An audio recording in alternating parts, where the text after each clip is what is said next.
En dag som client manager.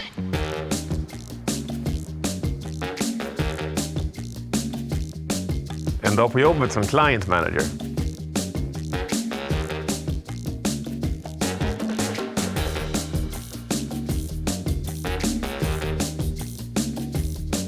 Är fartfylld, stimulerande och rolig.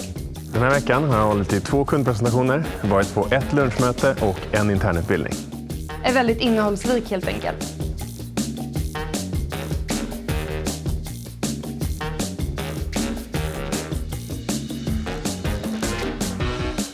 En dag på jobbet som client manager på Schibsted. Bli min kollega. Det blir kul!